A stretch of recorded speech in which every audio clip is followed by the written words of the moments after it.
The worshipful company of stationers and newspaper makers, along with the information technologists and the marketeurs, are delighted that Dr. Vint Cerf has agreed to speak to us this evening at Stationers' Hall in London. Vint, the acclaimed father of the internet and Google's appointed chief internet evangelist, we are looking forward to hearing you speak, sir, and would like to thank you for agreeing to answer a few questions on this video. So before we start this Tri-Livery Company event, a few questions for you.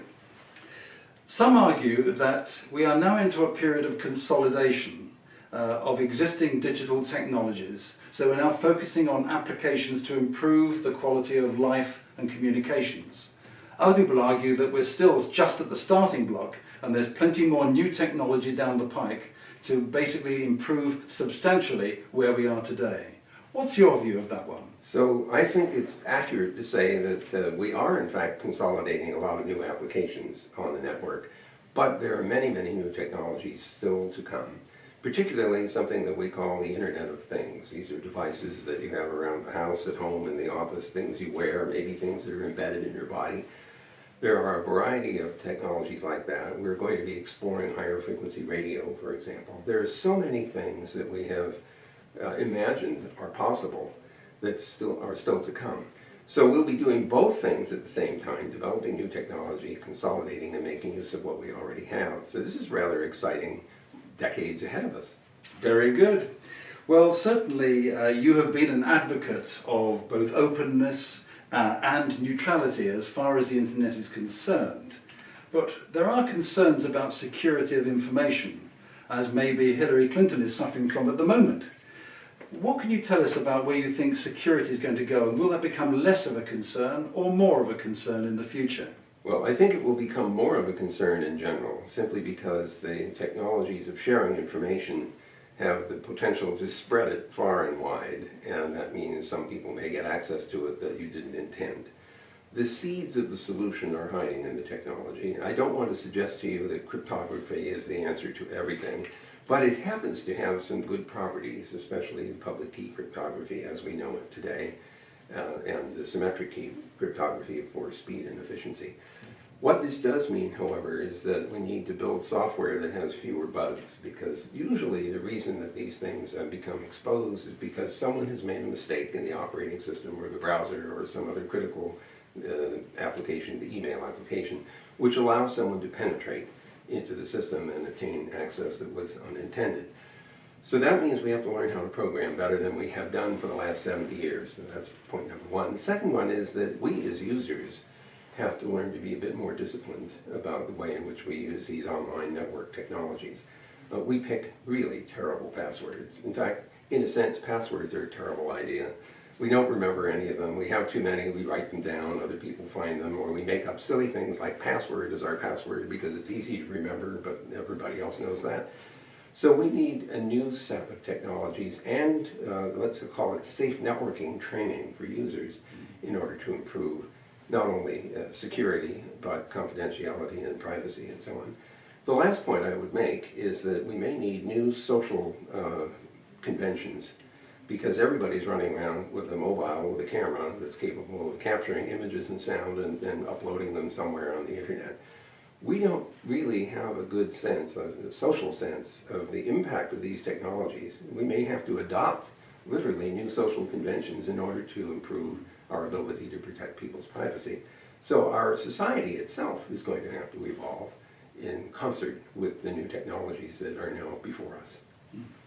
You've been there in the introduction and the development of the internet from the word go. Is there anything that you would have done differently to try and get around some of these problems that we seem to be suffering from? This is question 102. So the answer is yes, although it isn't clear looking back whether I could have actually taken the actions that I wish I could have. So for example, we thought that our 4.3 billion termination design, you know, it says like telephones, how many terminations could the system have? We thought 4.3 billion back around 1973 was an adequate number. That was more than there were people in the world at the time. Well, we ran out of that address space in 2011, 5 years ago. There is an alternative address format, sort of like a bigger postcard with a larger space for addresses. It's called IP version 6 for Internet Protocol version 6. It has 128 bits of address space. I'll do the math for you. That's 340 trillion addresses. Oh, wow. 3.4 times 10 to the 38th, which I think will last until after I'm dead. Then it's somebody else's problem. So that's one thing to adopt is IP version 6, and people should be pressing for that. The second thing that people worry about, of course, is security on the network. And I've already implied that there are certain things that we could do. If I could go back, I probably would have introduced public key cryptography into the system sooner. The timing was just off because my colleagues at Stanford, Marty Hellman and Whit Diffie, literally invented public key cryptography and published the first paper in 1976. This is right at the cusp of the last 2 years of standardization of the internet that you're using today. It was essentially standardized in 1978.